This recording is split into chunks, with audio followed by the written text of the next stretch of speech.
Hello, YouTube. It's been a while. What's up? It's me, John Avenger, once again, and welcome to another multi-genre month here on my channel. This time I'm doing a DC movie. This is a DC animated movie, a Lego DC animated movie, a computer animated comedy with some action in it from 2015, and it's from part of the DC Lego series. This is the first one I'm reviewing. DC Justice League Attack of Legion of Doom, right here, this one. Next time I'll talk about the other one, uh, Bizarre Justice League versus Bizarro League. This was a lot of fun to rewatch. The Attack of Legion of Doom. I saw this a couple years ago on the Cartoon Network because they used to give a lot of these movies. They still do, and these DC movies are always fun. I had more fun watching this than the recent episode of Stargirl that I watched tonight. It was just passable, but one thing, hashtag, make this a hashtag on Twitter and Facebook, wherever I share it. Jeff Johns needs to be fired. He should never write DC stories ever again because the guy doesn't know how to write. But anyway, let's get to this movie. It was released August 25th, 2015, before COVID, on Blu ray, DVD, and digital HD. This is the fourth Lego DC Comics film following Lego Batman, DC Superheroes Unite, Lego DC Comics Batman Beleaguered, and Lego DC Comic Superheroes Justice League versus Bizarro League. And let's read the plot summary, shall we? Crime is on the run as the newly formed Justice League keeps Metropolis safe. And this makes evil genius Lex Luthor very unhappy. Ooh. Together with Black Manta, the villain from Aquaman, Sinestro, and a gang of ruthless recruits, Lex builds his own league and declares it the Legion of Doom. Now with a superpowered team of terror and a plan to attack top secret government site Area 52, can Lex finally be on the verge of victory and sound the trouble alert and get ready for the bricks to fly when Superman, Batman, Wonder Woman, and the rest of the Justice League face off against the world's greatest supervillains? And that's pretty much it. Yeah, that's the plot in a nutshell. This is a good movie. I rewatched it again, after several years. And actually, this has Green Lantern in it, which they teased at the end of Stargirl, Green Lantern's daughter, which that I'm more interested in than whatever the hell was happening. But anyway, this film, yeah, it got generally positive reviews, praise for the animation. Of course, it's Lego DC. Their animation is top notch. The action's a lot of fun. Lego bricks flying, a lot of explosions, really good, comedic, colorful, cartoonish fight scenes, and the sense of humor. They criticize the consumerism, but I'm like, every Warner Brothers movie that's for kids has a lot of consumerism in it. I mean, you have a kick-ass cast here, voice cast. You have Mark Hamill as the Trickster, aka the Joker from Batman. Nolan North as Superman. Carrie Payton as Cyborg because he's mostly done Cyborg's voice. John DiMaggio as the Joker, so they gave Mark Hamill a break. Josh Keaton as Green Lantern. I think this is the Guy Gardner version. No, Hal Jordan, yeah, in this one. And of course, you have one of my personal favorites, James Arnold Taylor as Barry Allen, the Flash, the one that I met at Comic Con 2 years ago. You have D. Bradley Baker as John Jones, Martian Manhunter. You have Grey Griffin as Diana Prince, Wonder Woman and Lois Lane. You have Tom Kenny as the Penguin, Kevin Michael Richardson as Captain Cold, Gorilla Grodd, and Black Manta, Cree Summer as Cheetah, and she has more screen time here than in Wonder Woman 84. You see why Jeff Johns needs to be fired? Fuck Jeff Johns. He didn't write this movie. Who wrote this movie?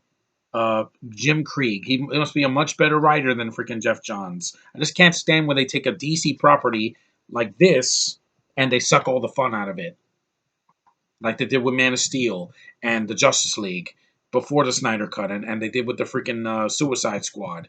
Yeah, they sucked all the fun out of it. They sapped its identity. Commercial performance. Yeah, the film made $2.6 million in DVD and Blu-ray sales. I just bought this at the dollar store a few months ago, so that's another sale. And it's fun. Like, it's short. It's only 72 minutes long. It's not 3.5 hours.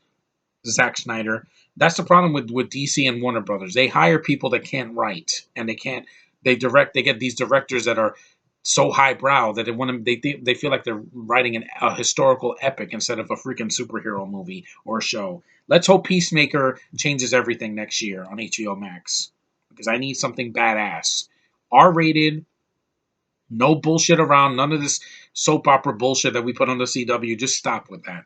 My DC characters have personality. They have jokes.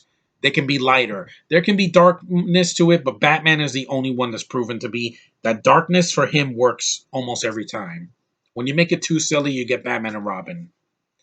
Green Lantern, he's a good character, but if you do him the wrong way, you get an over budget mess of a film from 2011 that was supposed to be the DCU start, and it bombed. So we forgot about that, and we're moving on to the next project.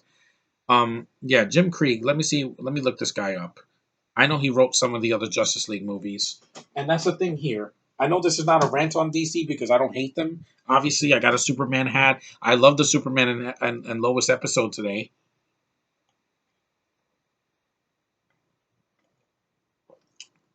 But with Stargirl, like, you got to fire Jeff Johns. He's going to run that show into the ground because he doesn't know about good pacing. Yeah, here's James Craig. Let me see what else he wrote. Because I've seen all these Lego DC stuff, and even the lesser ones are still better than some of the CW shows like Batwoman. Because they focus on the action and the characters' personalities. You can't give me 5 minutes of personality in Stargirl and then have the life everything sucks and life sucks for all these characters and they're being somber and they have nothing to do until the end. I'm like, I want to see some action, Jeff Johns. I don't want to see your bullshit writing. Anyway, let's see what this guy's doing. He's producing a more DC stuff. He did the Batman: The Long Halloween parts 1 and 2.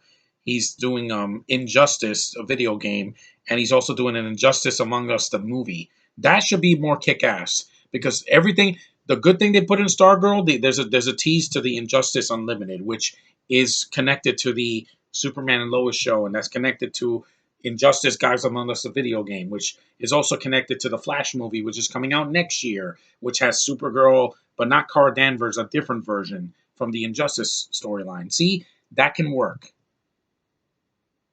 Yeah, he wrote the Death and Return of Superman. That made me cry. Young Justice, he wrote an episode of that. Justice League versus the Fatal Five. I haven't seen that. Reign of the Superman, I haven't seen that. Lego DC, Aquaman, I love that. The Flash, that's my favorite DC Lego movie after Lego Batman. That's my second favorite Lego movie with a DC character as a lead character. Yeah, he wrote some good stuff, and it's lighthearted and it's fun, and he's doing meta jokes. Some of the jokes don't work. Like with Superman, they try to make him crack a joke every now and then. Sometimes it's cute, and sometimes it's like, it's kind of lame. But it's for kids. There's nothing offensive here. There's no f bombs like in the Snyder Cut. There's no gore like in the Suicide Squad.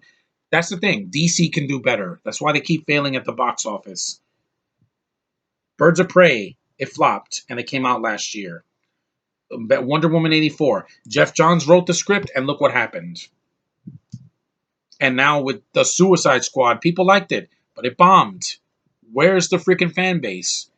Besides the COVID, what are your excuses not to see it? Marvel did pretty well, even though Black Widow, I wasn't crazy about it. It still made money, and Shang-Chi's coming out in a month, so I'm doing okay. But with this movie, this wasn't even in theaters, and it sold more copies than any of these movies that came out already because it's good. It's not fucking boring, and it doesn't have to pander. This has this is for kids, but adults can watch it and laugh at the humor because it's funny and it doesn't waste my time. It has a good pace. It's got good animation. But sometimes there's a song like in some of the other DC movies, and it doesn't fail me. Also, the voice cast is really good. There's no one British here that's trying to ruin the freaking voice acting job. The movie is not. It doesn't go on and on and on. And 72 minutes is like it feels like 30 minutes compared to something that's 3 hours long. And it's a good movie. Like if you've never seen this Lego Justice League movie, it's better than the theatrical cut of the Justice League movie.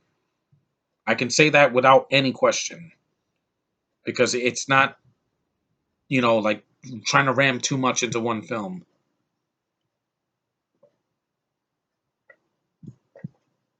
And that's the thing I'm upset about DC. They have personalities, but when you sap their personalities out, you get a husk of what they are in the comics and in the cartoons and video games and such. I'm tired of that. Fire Jeff Johns. Get more people that worked on these films. People like this that care about the characters. They want us to give it their best shot, even if it's for kids or for adults. No excuses. Give it your all or don't do it at all. Christopher Reeve gave his all to this man right here. That's why the first Superman is a classic, and the second one.